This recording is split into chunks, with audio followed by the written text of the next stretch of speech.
같이 소리내서 복교하게 하겠습니다.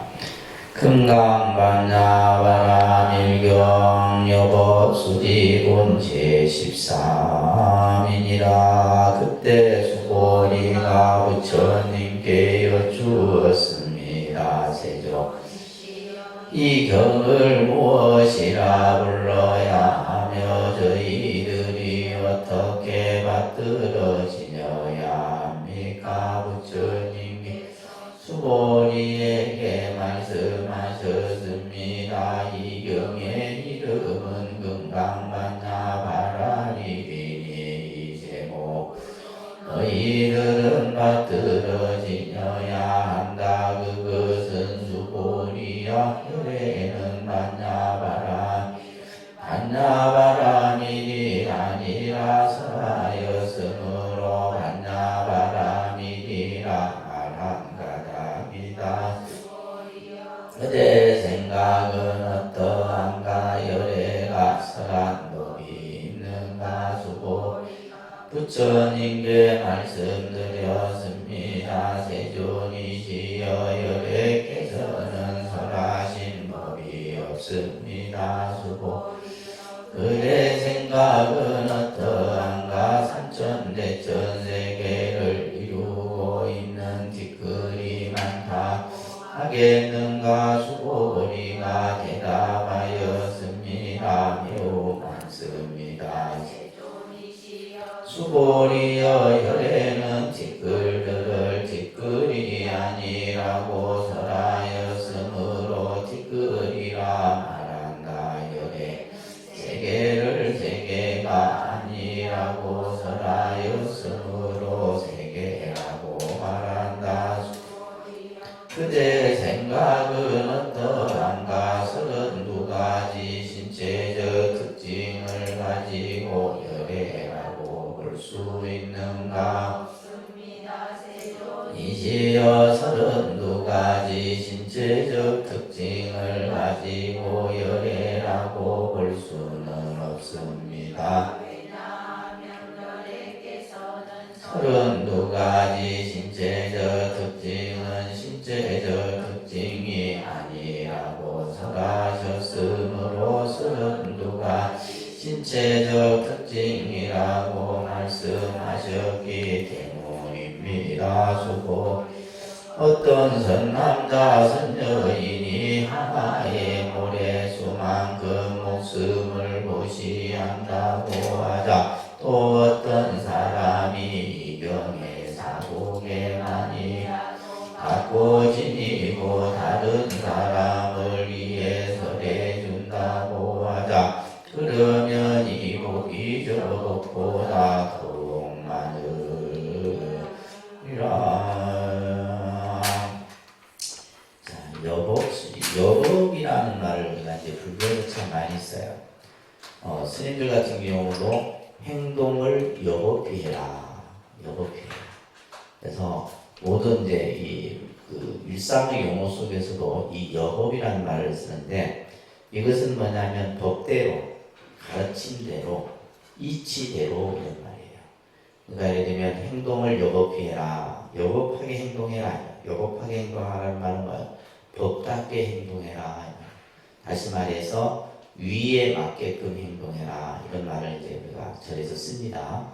그래서 이제 행동을 여복히 해라. 그래서 우리 불자들도 마찬가지고 그죠? 행동에 있어서 법답게 행동을 해야 되는데 그때도 이제 여법이라는 말을 써요. 그래서 부처님 가르친 대로 이 말이에요. 부처님이 말씀하신 대로 부처님의 말씀을 수지한다. 잘 받아들인다. 이런 이제 내용이 바로 13번의 내용입니다. 139쪽 보시면 그때 수고리가 부처님께 여쭙습니다. 세존이시여 이 경을 무엇이라 불러야 하며 저희들이 어떻게 받들어 지내야 합니까? 그가 이제 부처님의 말씀을 이제 경이라고 해요. 원래 이제 경이라는 뜻은 수트라라고 하는데 원래 인도의 범어가 이렇게 용어가 있는데 그것을 이제 수다라라고 해요.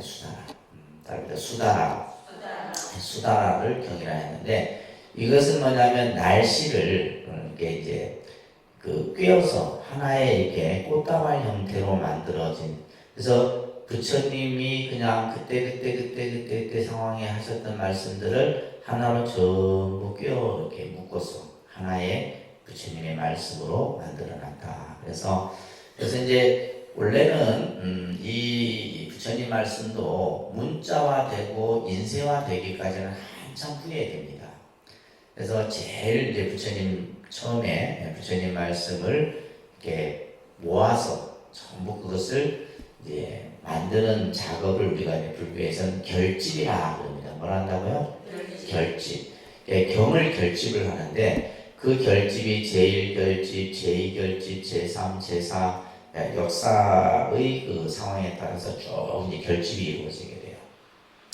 그래서 이제 그 결집을 할 때 이제 원칙이 뭐였어요? 모든 경은 안한이, 그죠? 안한존자가 다 부처님 말씀을 기억해서 그것을 안한존자가 전부 이렇게 외워서 그것을 이제 많은 이제 아라한을 비롯한 제자들이 듣고 그것이 부처님 말씀이 틀림이 없다. 그러면 하나의 경이 되는 거예요.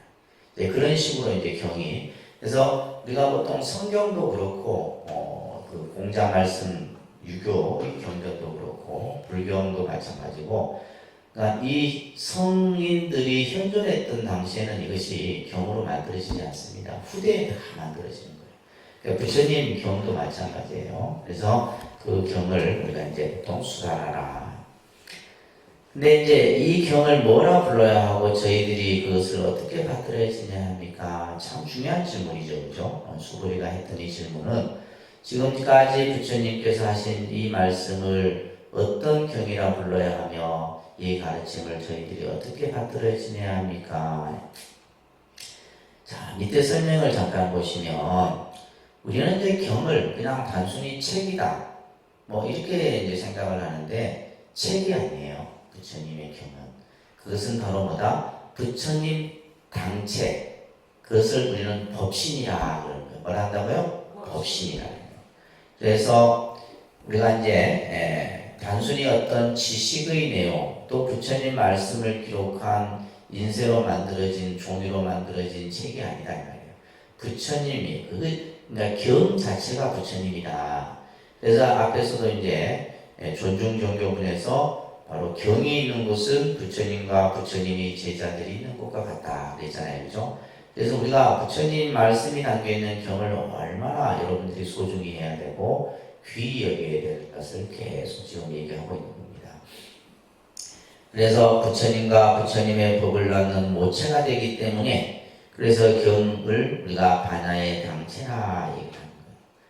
자, 그래서 우리가 부처님의 말씀은 뭐같이 모아가느냐 하면 아닙니다. 금강과 같이 경고해서 번뇌를 끊고 무명의 어리석음을 부수는 지혜의 덩어리가 바로 경이다. 자, 이 경이 뭐냐? 금강과 같다. 그 금강. 금강이라고 하는 것은 밝게 빛나잖아요. 그죠? 밝게 빛난다. 그러니까 부처님 말씀은 우리의 어리석음을 다 깨뜨리고, 그죠? 무명을 지혜로 만드는, 그죠? 그것이 바로 경이다. 이런 거예요. 그래서 경을 지금 이렇게 마치 금강에 비유를 하고 또 지혜 덩어리에 비유를 하고 있다라는 것을 잘 이해를 하셔야 됩니다. 뿐만이 아니라 모든 관념과 지식의 경계를 초월한 절대적인 것이에요. 다시 말해서 우리가 부처님 말씀에 대해서 초의 의심을 가져서는 안 됩니다. 여러분들이 가지고 있는 지식으로 그것을 이거는 말이 되겠나? 이것은 뭐 논리적으로 안 맞아. 이렇게 할 수 있는 대상이 아니다라는 거예요. 무슨 말인지 아시겠어요? 그래서 모든 관념과 지식의 경계를 초월한 절대적이라는 것은, 그래서 누가 예를 들면 기독교인들 봐보세요. 성경 말씀은 절대적인 거예요. 그들이 생각하는데 성경의 말씀은 절대적인 거예요. 그것이 과학적으로 예를 들면 뭐 우리가 모든 어떤 입장에서 봤을 때 말도 안 되는 거지만은 그것은 절대적인 거예요. 우리가 불경도 마찬가지예요. 부처님 말씀도 절대적인 거여야 되는데 여러분들은 뭐요? 의심을 가지고 믿음을 안 갖는다 이 말이에요. 그래서 우리가 큰 차이가 뭐냐 하면 교회, 그러니까 기독교인들은 성경의 말씀을 100% 믿어. 100% 확신한단 말이에요. 그러면 과연 여러분들은 부처님 말씀을 몇 프로 확신하느냐? 몇 프로 확신해요? 100% 확신한다고 자신할 수 있냐? 그러니까 예를 들어 여러분들은 먼저 내가 가지고 있는 생각으로 그 말씀을 이해하려고 하고 하려고 해. 또 이해가 안 되면 우리는 뭐예요? 아이고 어렵다 그러고 그래버린다. 근데 중요한 것은 바로 여기에서 말하는 것처럼 지식의 경계, 지식 우리가 예를 들면 지식의 경계. 여러분들이 알고 있는 지식은 똑똑하다 생각하지만 사실 별로 똑똑한 것도 없어요. 그 지식의 경계를 초월해버린다는 거예요. 그러면서 뭐다? 절대적인 것이다. 절대적인 것. 이것을 바로 무분별지라 합니다. 단단 무분별지. 반야의 지혜를 무분별지라고 해요. 그래서 부처님의 말씀은 우리가 이거다 저거다 맞다 틀리다 옳다 그러다라고 분별할 수 있는 게 아니에요. 아시겠어요? 무분별지다. 다시 말해서 내가 가지고 있는 근데 그래서 이제 우리가 이제 통상적으로 사람들이 뭐 그냥 어렵다라는 걸 그냥 퉁치고 넘어가려고 하는데 사실 어렵다 싶다라는 생각도 일으키면 안 되는 거예요. 어렵다는 왜 어려우냐면 내가 이해하지 못하기 때문에 어려운 거예요. 근데 예를 들면 부처님 말씀은 여러분들이 이해할 수 있는 게 아니에요. 이해할 수 있는 경계가 아니다 이 말이에요. 이거는 뭐냐면 내가 직접 수행을 통해서 깨달아야지만 알 수 있는 거예요. 그러니까 우리가 예를 들면 불교에서 맨날 뭐 깨달음이다, 성불이다 그것을 어떻게 말로 설명하고 어떻게 문자로 나타낼 수 있는 없다는 거죠, 그죠? 예, 그래서 이 지금 요 글자의 표현이 아주 중요한 표현입니다. 그러면서 누구에게나 본래 갖춰져 있는 각성으로서 일체에 상을 여인 공적한 것이다. 바로 뭐가요? 경이라고 하는 것이. 그 경이라고 하는 것은 우리 마음 안에 있는 거예요. 부처님의 말씀은 따로 이렇게 팔만 대장경을 해놨지만은 그것은 전부 뭐예요? 우리의 깨달음의 본성 그 자체를 드러낸 말씀이다라는 거예요.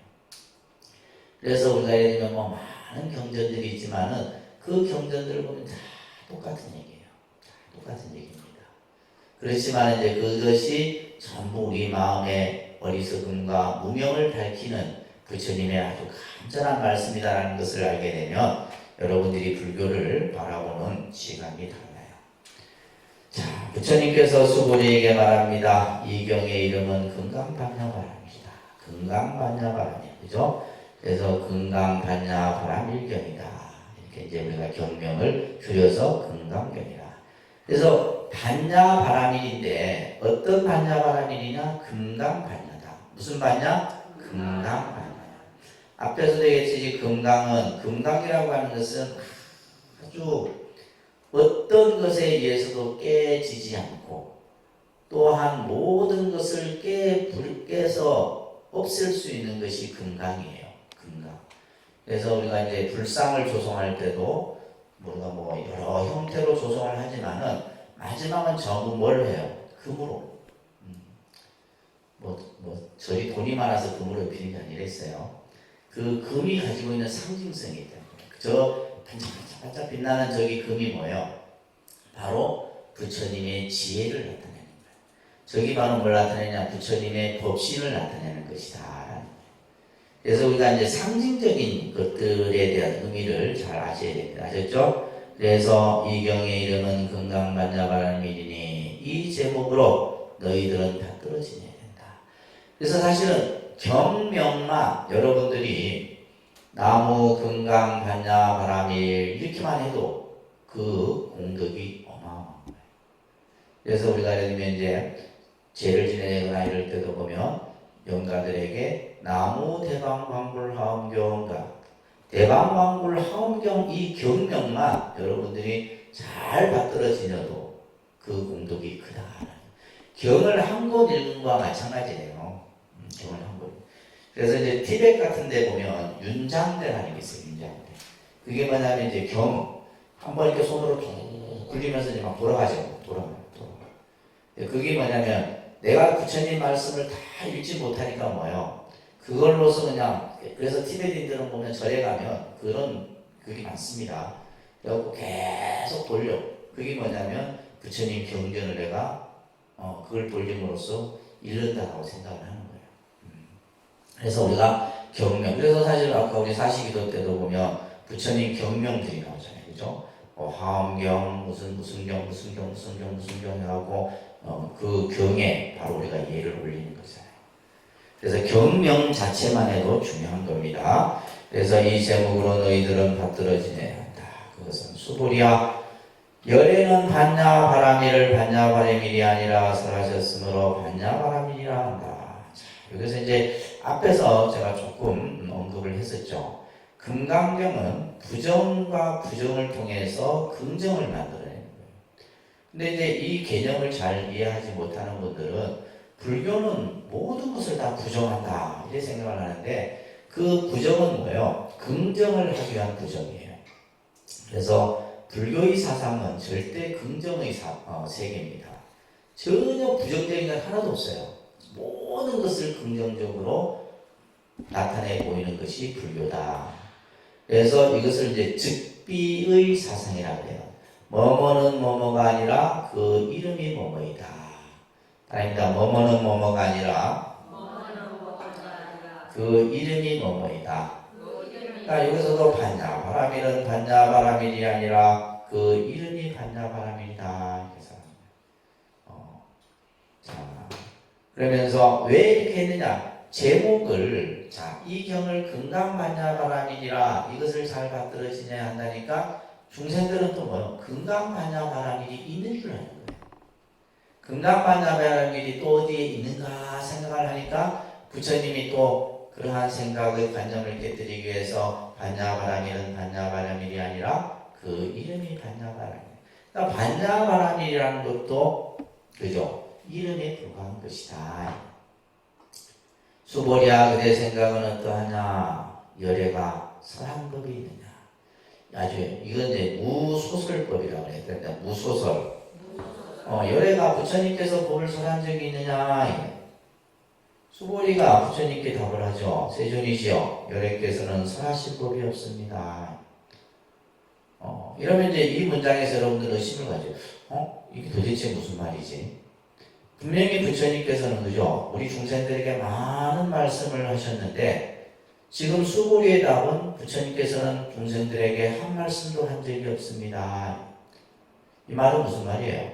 법을 설했어도 법을 설했다라는 관념을 가지 않는 거예요. 내가 중생들에게 법을 설했다 이 생각을 부처님은 갖지 않는다라는 거예요. 그래서 부처님께서는 나는 너희들에게 한 글자도 말한 적이 없다. 그래서 능가경이라는 경에 보면 무자일설이라는 말이 있어요. 나는 너희들에게 한 글자도 말한 적이 없다 이런 말이에요. 그러니까 아주 우리가 지금 기존에 가지고 있던 생각을 완전히 깨뜨려 버리고 있는 거예요. 그러니까 여기서 이제 우리는 혼동이 오죠. 이것을 제대로 받아들이지 못하면 혼동이 오는 거예요. 분명히 부처님은 많은 말씀을 하셨는데 왜 한 말씀도 한 적이 없다고 얘기합니다. 그죠? 이런 부분들을 우리가 잘 이해를 해야 됩니다. 부처님의 가르침을 여법히 수지한다라는 것은 어떤 의미예요? 정법을 실천한다라는 의미라고 여러분들이 이해를 하시면 됩니다. 수보리가 경의 이름을 물음에 금강반야바라밀이라 이렇게 읽어주시고서는 다시 반야바라밀이 반야바라밀이 아니라 해야 한다. 반야바라밀이 반야바라밀이 아닌 반야바라밀경을 잘 받들어지니라는 부처님의 풍부다. 이 말이 무슨 말이에요? 그러니까 우리가 금강반야바라밀경을 받들어지니 되고요. 금강반야바라밀경이라는 관념을 갖지 않고, 그죠? 부처님의 말씀을 잘 받들어지내야 됩니다.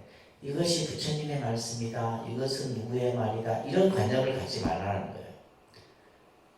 자, 이것을 이제 밑에 지금 요 내용이 중요한 내용입니다. 일본의 스즈키 다이세츠라고 하는 이 일본 선학자입니다. 이 스즈키 박사는 미국의 선을 가장 처음으로 전했던 인물이 바로 이 일본 학자예요. 그래서 우리가 보통 선을 이제 일본 사람들은 그죠? 우리가 이제 한자로는 이게 선자잖아요, 그죠? 선. 이것을 이제 보통 우리가 이제 선. 우리가 읽을 때 선 이렇게 표현하고 이제 중국 말로는 참 이렇게 하고 일본 말로는 젠 이렇게 해요. 젠. 그래서 미국 사람들은 선을 젠 센터 이렇게 해요. 선 센터.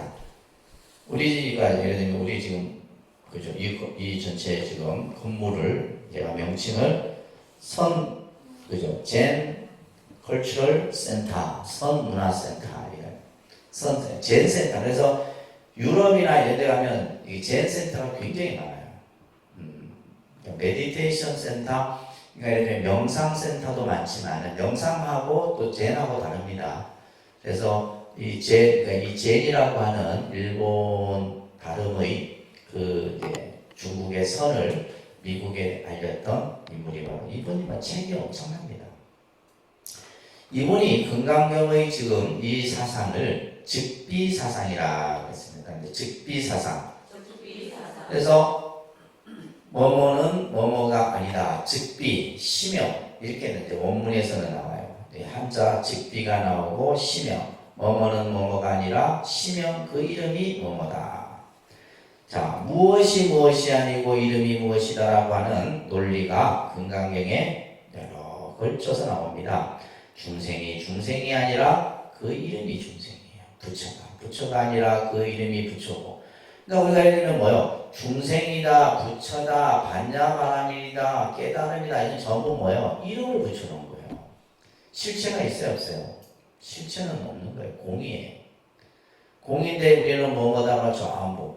이것도 뭐예요? 그냥 컵이다라고 이름을 붙여놓은 거고. 여러분들도 마찬가지예요.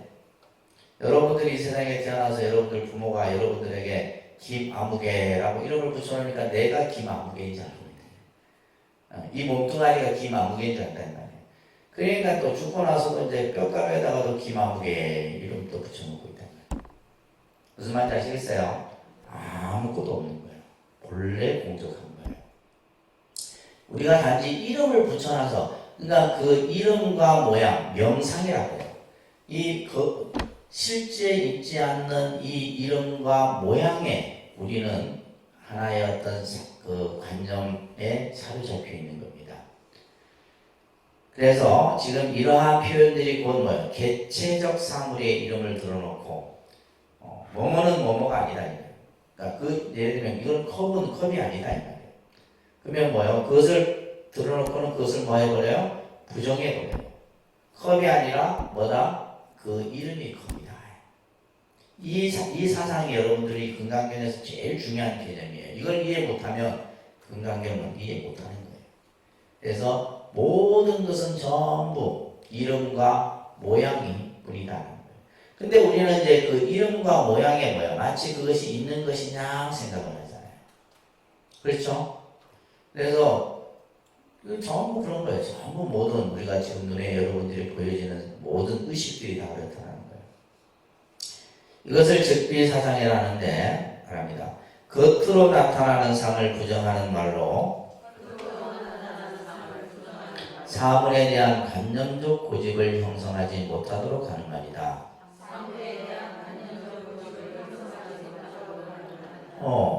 여러분들이 이제 이걸 그냥 눈으로 보면 잘 안 읽혀져요. 소리내서 읽으셔요. 사실 소리내서 읽고 여러 번 읽어봐요. 그러니까 지금 사실 이 책이 그렇게 쉬운 책은 아니에요. 그러니까 일반 사람이 보면 무슨 말인지 잘 몰라.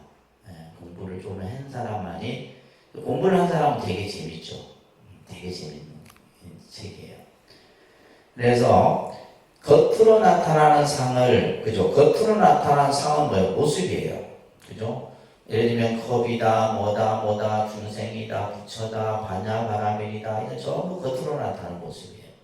이걸 부정함으로써 뭐예요? 사물에 대한 관념적 고집, 아닙니다. 사물에 대한 관념적 고집.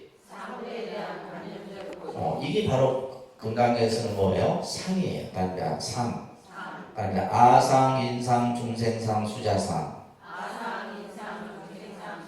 이게 이제 관념적 고집. 관념적 고집이라고 하는 것은 내 생각 속에 이것은 이것이다 하고, 그죠? 이미 뭐요?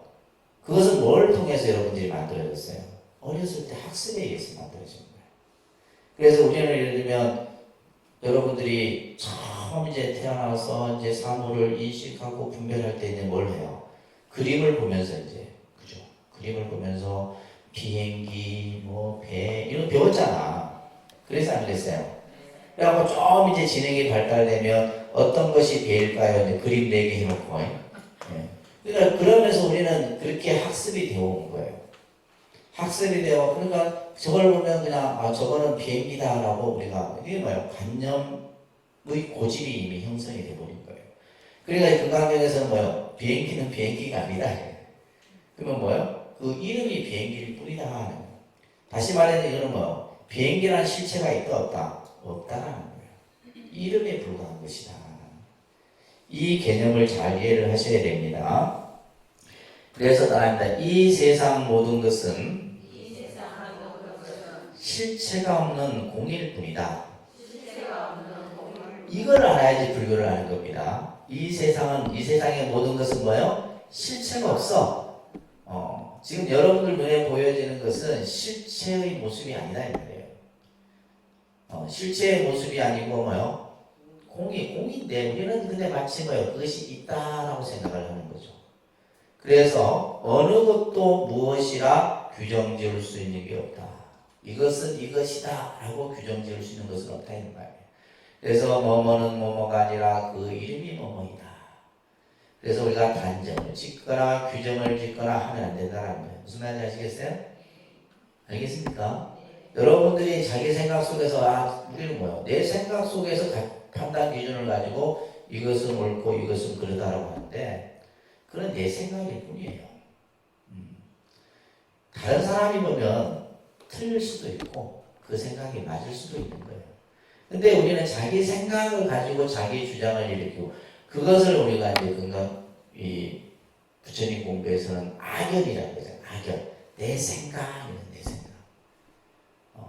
그러니까 결국 우리가 예를 들면 시비와 갈등이 왜 일어나요? 그것 때문에 일어납니다. 전부 지금 우리 사회가 전부 그런 모습이에요. 그렇기 때문에 무엇이라 규정 지을 수 있는 게 없다. 그렇기 때문에 경도 경이 아니라는 말이에요. 금강 반야바라밀이 반야바라밀이 아니라 그 이름이 반야바라밀이다. 자, 그러면서 수보리야 그대 생각은 어떠하냐? 삼천대천 세계를 이루고 있는 티끌이 많다고 하게 되냐. 삼천대천 세계를 뭐라고 했어요? 우주. 삼천대천 세계를 뭐라고요? 이 우주를 통틀어서 삼천대천 세계라 해요. 이 삼천대천 세계의 티끌은 뭔지를 티끌이라고 해요. 그 티끌이 얼마나 많을까요? 그죠? 셀 수 없을 정도로 많죠. 수보리가 대답합니다. 매우 많습니다. 세존이시여. 수보리야, 열에는 티끌이 아니라고 설하였으므로 티끌이라 말한다. 그 티끌이라고 하는 것도 예를 들면 삼천대천 세계에 티끌이 많느냐? 매우 많습니다. 그러면 이미 뭐요? 티끌이라고 하는 것이 뭐요? 있다라고 생각하는 거예요. 그러니까 이제 바로 이어서 티끌은 티끌이 아니라 그 이름이 티끌이다. 아시겠어요? 티끌조차도 이름에 불과한 것이다. 그래서 열에는 또한 세계가 아니라 그 이름이 세계다. 전부 모든 보여지는 형상과 모든 것들을 전부 다 부정을 해버리는 거예요. 근데 그 부정을 위한 부정이 아니라 바로 뭐다? 긍정을 나타내기 위한 부정이다. 라는 것을 아셔야 돼요. 모든 법이 공하다면 모양을 드러낼 수도 없고 공한 법이 이름을 가질 수도 없는 거예요. 그래서 일체가 다 공이라면 아무것도 없는 거죠. 그런데 수보리는 경의 이름이 무엇이냐고 물었고 부처님은 금강반야바라밀이라는 이름으로 받들어지니라 이렇게 말씀하시면서도 이름이 아니기 때문에 이름이라는 말씀을 반야바라밀이 아니라 이름이 반야바라밀이다. 또한 티끌이 뭔지 티끌이 아니고 세계가 아니라는 말씀도 결국 뭐요? 이 세상의 모든 것은 다 뭐요? 공의 이치로 본다면 한낱 뭐에 불과하다? 이름에 불과한 것이다. 이걸 꼭 명심하셔야 돼요. 아셨어요? 모든 것은 다 이름을 붙여놓은 거예요. 이건 티끌이다, 이것은 세계다, 이것은 나다, 이것은 부처다, 중생이다, 전부 이름에 불과한 것이다. 자, 그래서 수보리야 그대의 생각은 어떠하냐? 근데 부처님 계속 수보리의 생각을 묻습니다. 부처님이 먼저 이렇게 답을 하지 않아요. 먼저 이렇게 하는 게 그냥 이렇게 직접적인 질문이 아니라 수보리의 생각을 묻는 거죠. 어떻게 생각하느냐? 32가지 신체적 특징을 가지고 열애라 볼 수 있느냐?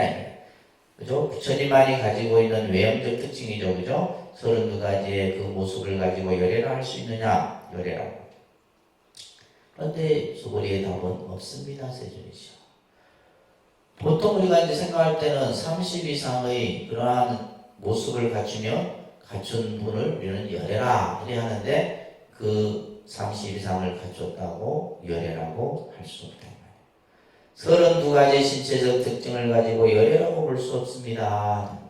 다시 말해서 뭐요? 부처님을 외형적 모습으로 판단할 수 없다 이런 얘기예요.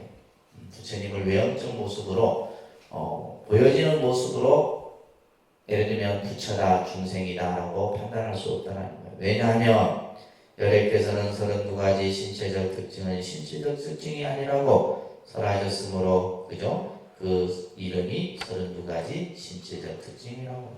전부 세계면 세계, 티끌이면 티끌, 중생이면 중생, 부처님의 모습은 모습이면 모습, 전부 다 뭐요? 그 이름에 불과한 것이다. 따라합니다. 이름이란 사람이 쓰는 언어를 통하여 방편으로 붙인 것이므로 모두 가명이다. 가명이라는 거짓된 이름이다. 그래서 우리가 예를 들면 물건을 하나 기업 그죠? 자동차 이름을 잘 만들면 참 그죠? 그게 다 만드는 머리 좋은 사람들이 모여 있으니까 그런 이름들이 나오고 차 이름도 그렇고 어째 잘 만드는 거야. 그죠? 전자제품도 그렇고 제품 하나가 나오면 그만큼 이름이 중요한 거예요. 이름이. 그래서 사람도 마찬가지잖아요. 태어나면 이 아이의 이름을 어떻게 지을 건가. 그 이름이 그 아이일 수는 없거든. 근데 이름을 그냥 뭐 하는 거예요? 단편으로 붙여놓은 거예요. 그렇다고 뭐 예를 들면 이름 안 붙여놓으면 야 어떻게 부를 수가 없잖아. 이름을 붙여놓으니까 이제 평생 그것이 이제 이름이 이제 마치 그 물건이고 또 그 당사자이냐고 우리는 생각을 한단 말이에요. 근데 이름일 뿐이에요. 이름일 뿐인데 그렇기 때문에 이것은 전부 뭐다? 가명인 거다. 진리의 본체에 이름을 붙인다는 것은 사실 소용없는 일이다 이 말이야. 말을 떠나 있는 자리를 말로서 나타내는 것은 언어의 위에 불과하다. 그러니까 우리가 예를 들면 예를 들면 도가 뭐냐 누가 모르면 도가 이것이다 하면 어긋난 거예요. 도를 어떻게 말로 표현해요? 깨달음을 어떻게 말로 표현할 수 있느냐 이 말이에요. 말로 표현 못하는 거예요. 예를 들면 스님 기도는 뭡니까? 기도를 어떻게 말로 표현해? 기도는 해본 사람만이 알 수 있는 거예요. 말로 표현할 수 있는 것은 전부 말장난일 뿐입니다. 그러나 부득이 사람의 입장을 고려해서 설명하기 위한 방편으로서 우리가 이제 그래서 그러니까 사람이 이제 만약에 말을 못하면 어떻게 해요? 그거 이제 표현을 어떻게 손으로 표현해? 수화로 표현하잖아요. 말을 못하는 분들은 수화로 표현을 한다 이 말이에요. 이렇듯이 이것은 방편으로 붙인 것이다. 그래서 대승기신론이라고 나중에 여러분들 공부가 좀 더 되면 대승기신론도 이제 한번 보시면 참 좋습니다. 이게 원효 스님이 쓰셨고 이제 마명보살이 지은 이 대승기신론인데 불교가 얼마나 논리적이고 체계적인가를 이 대승기신론을 통해서 알 수가 있어요. 제가 생각할 때 내후년쯤 되면 이 대승기신론을 한번 할까 생각을 하고 있습니다. 조금 공부가 돼야 되는데 공부가 안 된 상태에서 하니까 맨날 어렵다고만 얘기하고 그죠? 재밌다는 분이 별로 없어. 내만 재밌는 것 같아. 그래서 대승기신론에서 이제 이 진여를 두 가지로 설명합니다. 의언진여, 이언진여. 그래서 진여라는 것을 말을 떠난 이언진여와 말을 의지하는 의언진여로서 이렇게 설명을 하기도 하는 거예요. 그래서 우리가 말이라고 하는 것에 이 말이라고 하는 것이 우리가 어떤 소통을 위한 하나의 표현이지만은 그 말 자체가 진리일 수도 있고 또 예를 들면 방편으로 나타내는 말일 수도 있다 이런 얘기예요. 모든 사물의 진상은 아닙니다. 모든 사물의 진상은 감각적인 모양으로 보는 것이 아니기 때문에 근데 우리는 지금 이와 반대로 하고 있잖아요. 모든 사물을 뭘로 봐요? 감각적으로 보려고 한단 말이에요. 이게 지금 잘못된 거거든요. 그러니까 쉽게 말해서 모든 지금 내 눈에 보여지는 것을 눈의 시각을 통해서 우리는 뭐예요?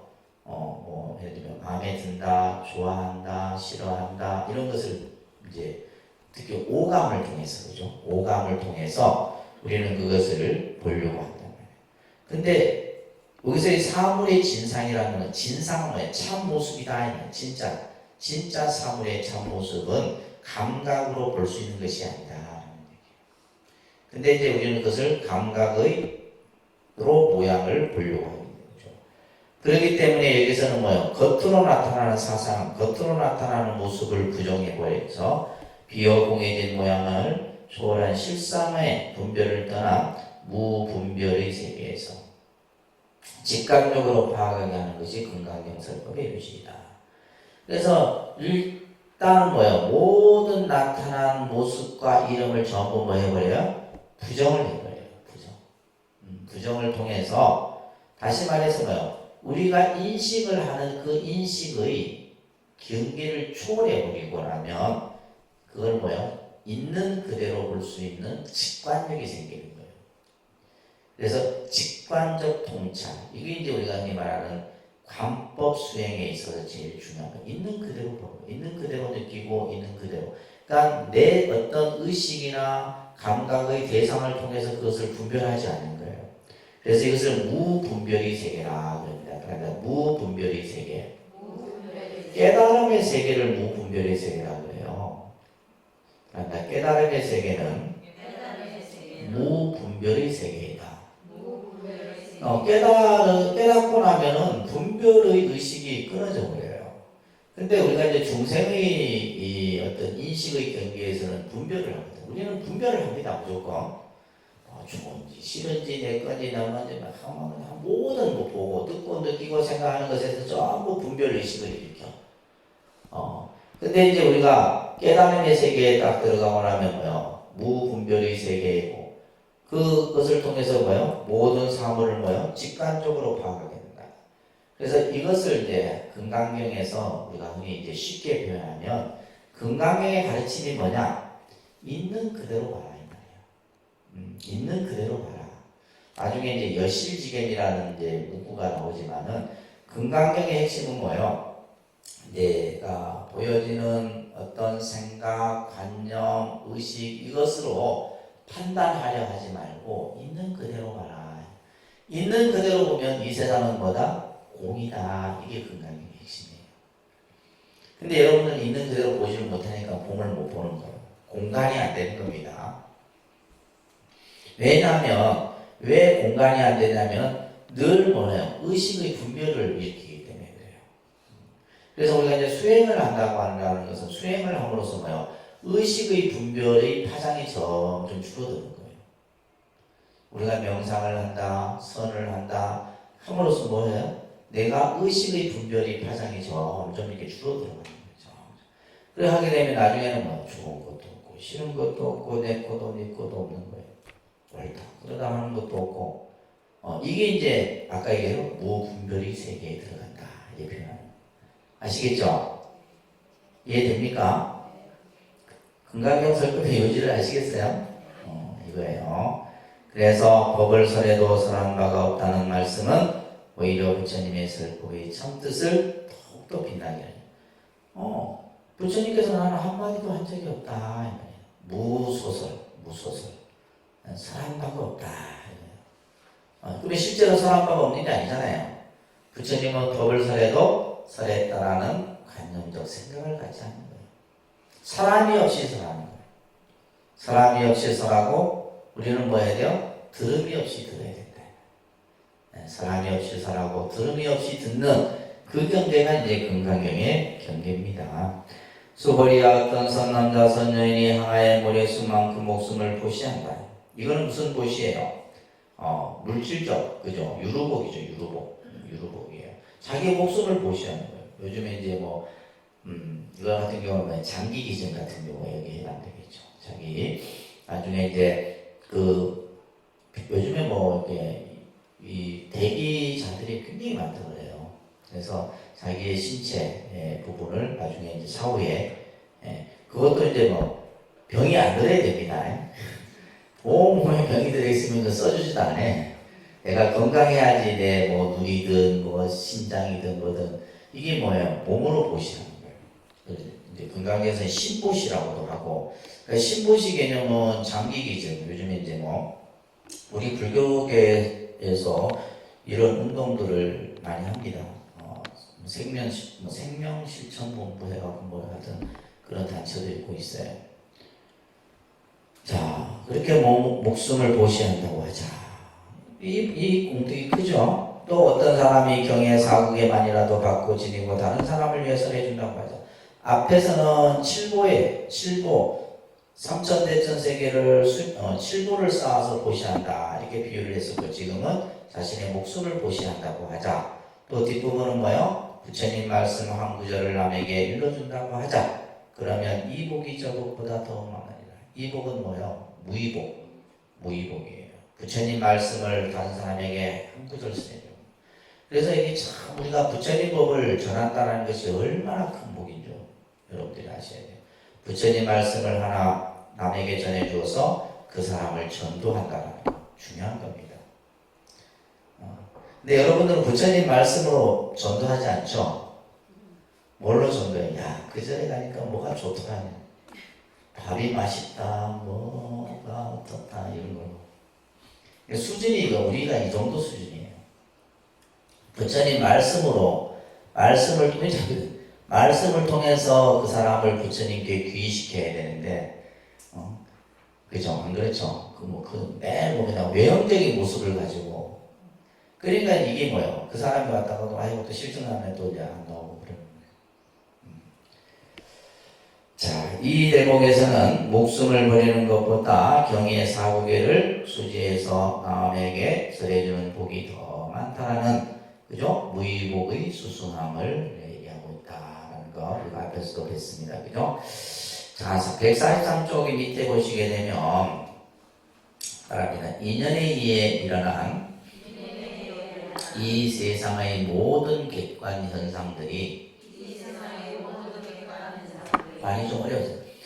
이 세상은 뭐에 의해서 만들어져요? 인연에 의해서 만들어진다. 모든 것은 인연에 의해서 만들어요. 우리가 예를 들면 서양 종교는 신이 모든 것을 만들었다는 그 사람들 생각이고, 우리가 불교는 뭐요? 이 세상은 전부 인연에 의해서 만들어져요. 이 인연에 의해서 만들어지는 여기서 중요한 객관 현상이란 말, 자꾸 이제 이런 용어들을 여러분이 좀 자꾸 익히셔야 돼요. 객관 현상이 무슨 뜻이에요? 보여지는 모습들, 그죠? 보여지는 모습들을 뭐라 그런다? 객관 현상이라고 해요.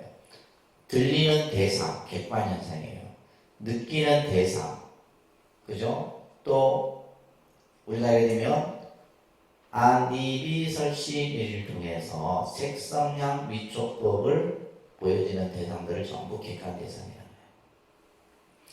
이러한 객관의 현상들이 중생의 업식에 의해 인식되고부터, 아닙니다. 중생의 업식에 의해 인식되고부터, 중생의 업식, 이 중생의 업식은 뭐예요? 우리의 생각 속에 말이에요. 업식이라고 하는 것은 이제 우리가 보통 식을 그냥 일반적으로 얘기하는데, 이 식이 하나의 어떤 행위에 의해서 만들어지기 때문에 업식이라는 말을 써요. 업식. 이제 우리가 보통 이제 나중에 여러분들 이제 유식이라든지 이런 공부를 하게 되면 또 이게 우리의 어떤 인식의 변화, 인식의 과정 이런 것들을 공부를 하시게 되는데, 이제 우리가 보통 업식이라고 해요. 업식. 그리고 이제 또 이 업식을 업종자라고도 표현합니다. 업종자. 쉽게 말해서 이제 내 생각의 기억이에요. 기억 속에. 그래서 제8아레아식을 업식이라 얘기를 합니다. 제8아레아식. 그런데 아레아식. 제8아레아식. 그러니까 6식이 있고 7식이 있고 제8아레아식이 있어요. 그래서 여러분들이 어제 일을 기억해내고 10년 전 일을 기억해내고 그죠? 또 심지어는 전생도 기억해낼 수 있는 것은 바로 뭐예요? 이 아레아식이라고 하는 업식에 의해서 모든 것이 다 저장되어 있기 때문이에요. 어제 일을 여러분들이 기억하는 건 뭐예요? 이 아레아식 때문이에요. 아레아식 때문인데 이 업식에 의해서 우리가 인식되고부터는 이게 중요한 말이에요. 어떤 고정된 관념이 생기는 거예요.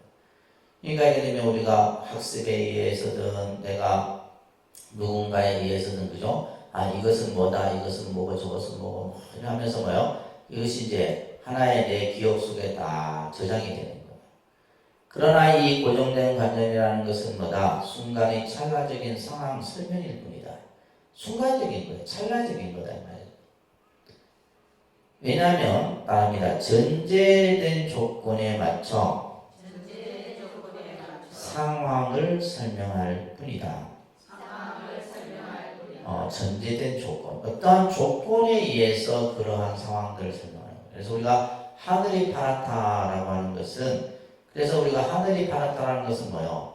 그냥 어렸을 때 그냥 하늘은 늘 파랗다라고 생각하는 거예요. 그냥 그러니까 그림을 그릴 때 뭐예요? 하늘색은 항상 파란색이에요. 근데 하늘이 파란색만 있는 게 아니잖아요. 우리가 밤일 때는 하늘이 어둡고 날이 흐릴 때는 또 하늘이 컴컴하고 그죠? 그래서 이게 바로 뭐예요? 전제된 조건이에요. 어떠한 전제된 조건에 따라서 상황이 다르게 나타나는 거예요. 그러니까 이럴 때 이럴 수도 있는 거고 저럴 때 저럴 수도 있는 거예요. 이것만이 옳다, 이것이다 라고 이렇게 뭐예요? 앞에서 있죠? 단정 규정 지을 수 없다 이 얘기예요. 무슨 말인지 아시겠죠? 그러니까 여러분 좀 세우고 우기지 말아야 말이에요. 아시겠어요? 집에서도 세우고 우기지 말아요. 어떤 전제된 조건에 따라서 이럴 수도 있고 저럴 수도 있고 이렇게 할 수도 있고 저렇게 할 수도 있고 하늘이 파랄 수도 있고 어두울 수도 있고 컴컴할 수도 있는 거예요. 자, 그런 얘기가 지금 여기서 쓰여지는 거예요. 그래서 144쪽에 보면 그래서 전부 거짓된 이름을 붙여놓은 가명인 거예요. 그렇기 때문에 무엇이 아니라 그 이름이 무엇이다. 이게 금강경의 핵심입니다. 무엇이 아니라. 근데 우리는 무엇이다 이렇게 해버리잖아요. 이거는 이거다 이렇게 생각하는데 그것이 아니라 그 이름이 무엇이다. 이제 이 표현들이 금강경에 쭉 계속해서 서해집니다. 자, 그러면서 제14번이 이상정멸문이에요. 이 상은 뭐라고 했어요? 관념이라고 했어요. 관념. 그죠? 고집. 보여지는 모습들. 이 상을 여야지만 그 자리가 바로 깨달음의 자리다. 상을 여인 자리가 깨달음의 자리예요. 그래서, 자, 이 좀 내용이 많은데, 한번 같이 좀 읽도록 할게요. 오늘 여기까지 해야 됩니다. 꿈틀에도. 자, 금강반야바라밀경 이상정멸본 제14니라 그때 수보리가 이경설하심을 듣고 뜻을 깊이 이해 감격의 눈물을 흘리며 부처님께 말씀드렸습니다. 경이롭습니다. 세존이 제가 지금까지 얻은 해안으로는 부처님께서 이같이 깊이 있는 경전설아 들은 적이 없습니다. 세존이시여 만일 어떤 사람이 이 경을 듣고 청정해지면 바로 궁극적 지혜가 일어날 것이니 이 사람은 가장 경이로운 공덕을 성취할 것임을 알아야 세존이시여 이 궁극적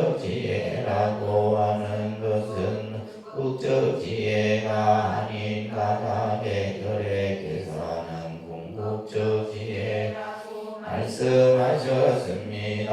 세존이시여 제가 지금 이 같은 믿고 이해하고 받고 지니기는 어렵지 않습니다. 그러나 이래 500년 뒤에도 어떤 이 경전을 듣고 믿고 이해하고 받고 지닌다면 그 사람은 가장 경이로울 것입니다. 왜냐 이 사람은 자아가 있다는 관념, 계아가 있다는 관념, 중생 있다는 관념, 영혼이 있다는 관념이 없기 때문입니다. 그것은 자아가 있다는 관념이 아니며 계아가 있다는 관념, 중생이 있다는 관념, 영혼이 있다는 관념이 아닌 까닭입니다. 왜냐하면 모든 관념을 떠나 부처님이라 말하기 때문입니다. 부처님께서 수보리에게 그렇다 만일 어떤 사람이 이 경을 듣고 놀라지도 않고 무서워하지도 않고 두려워하지도 않는다면 이 사람 매우 경이로운 줄 알아야 한다. 왜냐하면 수보리여 열애는 최고 바람이를 최고의 바람일이 아니라고 서로 최고의 바람이라 말하기 때문이다. 수보리여 인욕 바람이를 열애 인욕 바람이 아니라고 설하였다. 왜냐하면 수보리여 내가 옛적에 바리왕에게 마디마디 달렸을 때 나는 자아가 있다는 관념, 계아가 있다는 관념, 중생이 있다는 관념, 영혼이 있다는 관념이 없었기 때문이다.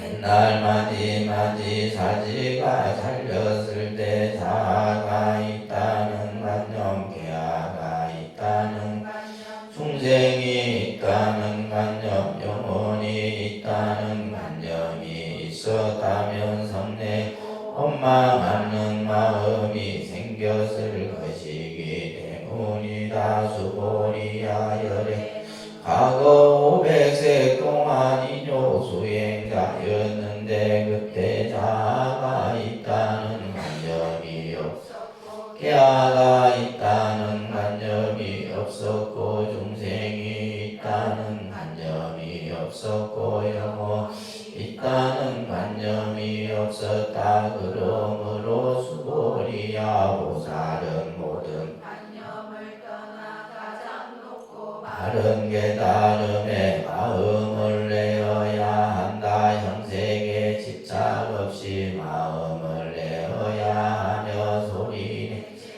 감촉의 대상에도 집착 없이 마음을 내어야 한다. 맞다.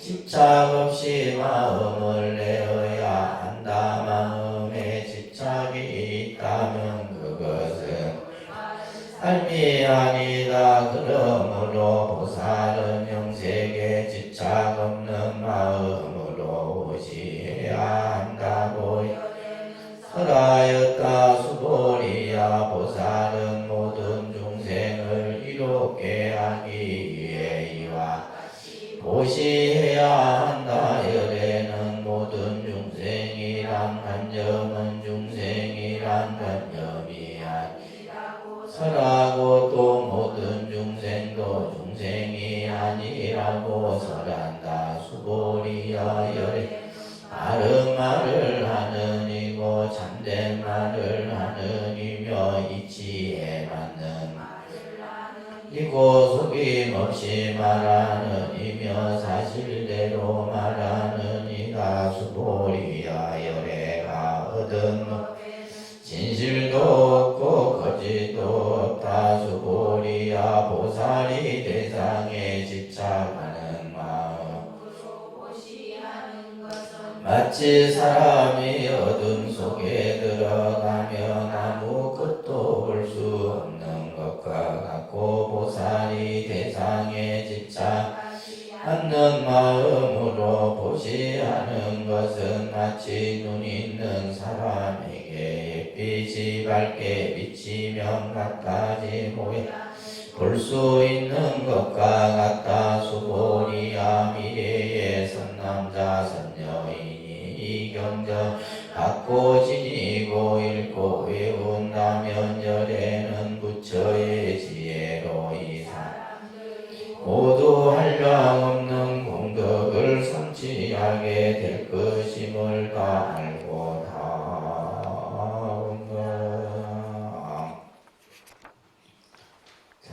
이제 좀 내용이 많습니다. 그죠? 한번 볼게요. 151조. 자, 그때 수보리가 이경 설하심을 듣고 뜻을 깊이 이해하여 앞에서 이제 이경을 뭐라 얘기하며 그죠? 경명. 그래서 건강반야바라밀이라 그러면서 이제 그 반야바라밀이 반야바라밀이 아니고 그 이름이 반야바라밀이라 그래서 이제 모든 상을 전부 다 이렇게 부정하는 표현들을 전하셨어요. 여기서 이제 이 수본이는 이 부처님의 뜻을 깊이 이해했다. 부처님께서 지금 우리들에게 이 말씀을 왜 하시는지에 대한 마음을 다 헤아린 거예요. 그리고 나서는 수본이가 감격의 눈물을 흘려요. 환희의 눈물을 흘리는 겁니다. 너무나 이 말씀이 거룩한 말씀이라서.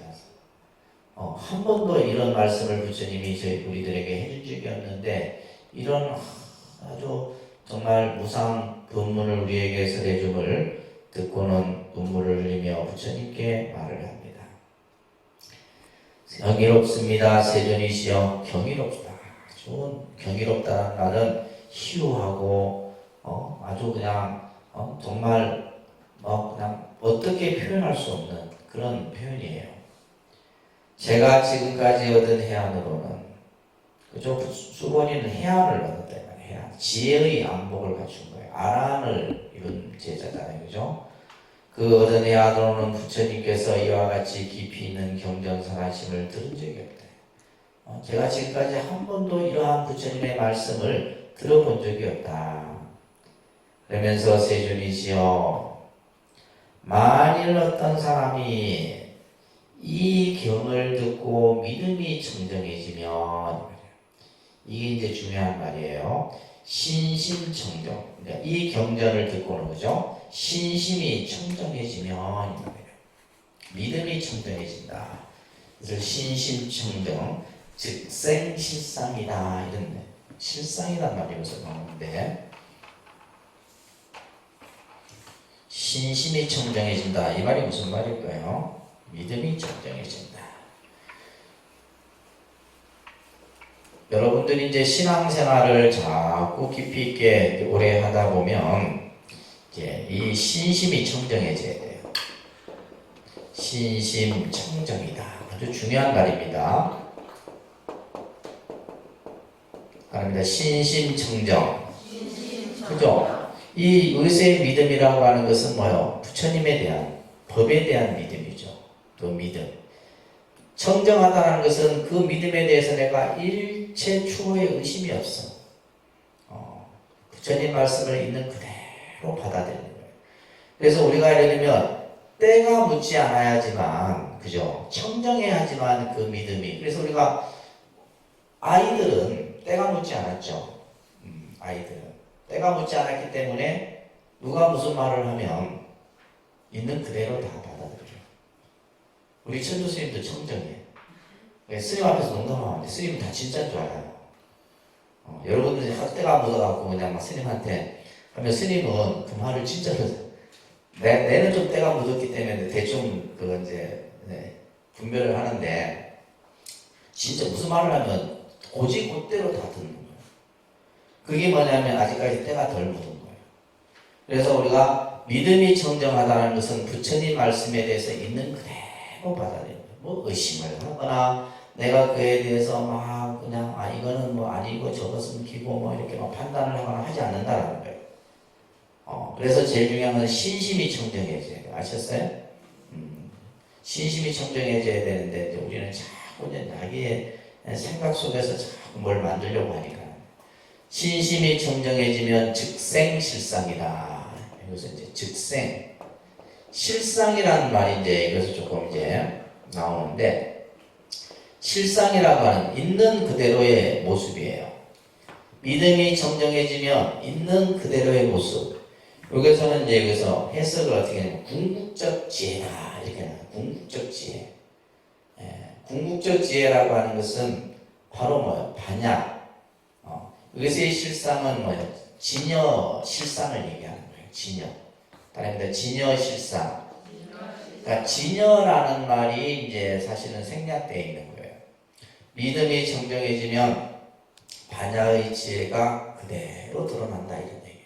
그래서 궁극적 지혜라는 말이 그런 말이에요. 궁극적 지혜라는 것이 이제 이 실상을 궁극적 지혜라고 지금 번역을 한 거예요. 번역을 했는데 이가 보통 진여의 실상이라. 그러니까 이 삼라만상의 모습이 전부 진여예요. 이게 이제 우리가 예를 들면 금강경에서는 이것을 공이라 이렇게 표현했지만은 화엄경에서는 이것을 진여 실상이다 이렇게 표현을 하는 거예요. 그래서 믿음이 정정해지면 바로 어떻게 된다? 궁극적 지혜가 일어날 것이다. 그러니까 신심청정, 즉생실상. 이거 중요한 구절입니다. 믿음이 청정해지면 바로 반야의 지혜가 바로 그 자리에서 드러나는 거예요. 그러니까 예를 들면 뭐 불교를 뭐 많이 알고 많이 이해하고 뭐 경을 많이 보고 이게 아니에요. 중요한 건 뭐다? 내 믿음이 청정해지면 부처님에 대한 법에 대한 믿음이 내가 다 갖춰지게 되면 바로 그 자리에서 진여 실상의 궁극적 지혜가 일어날 것이니 이 사람은 그죠? 가장 경이로운 공덕을 성취할 것임을 알아야 합니다. 가장 수승한 공덕을 성취한 자다 이 말이에요. 진여의 실상의 이치를 얻은 자가 가장 수승한 자다.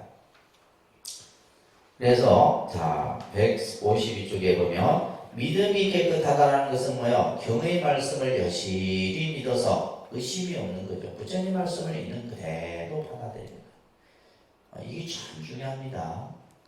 부처님 말씀을 잘 믿고 받아들이는 것.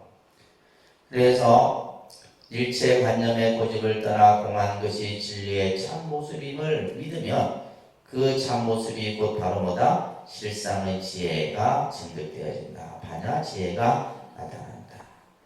그런데 이제 이 실상 궁극적 지혜가 일어난다 하니까 또 이제 이 궁극적 지혜라고 하는 관념을 또 형성할까봐 바로 이어서 세존이시여 이 궁극적 지혜라는 것은 궁극적 지혜가 아닌 까닭에 여래께서는 그 이름을 궁극적 지혜라 말씀하셨습니다. 네, 그래서 실상이라고 하는 것도 즉비실상이라 그것은 실상이 아니라 그 이름이 실상이다 이렇게 표현을 하고 있는 거예요. 그래서 여기서 보시면 시실상자 시비상이며 시고열의 설명 실상이다. 본문에서 그렇게 나와요. 그래서 그 이름이 실상일 뿐이다. 세존이시여 제가 지금 이 같은 경전을 듣고서 믿고 이해하고 받아 지니기는 어렵지 않습니다.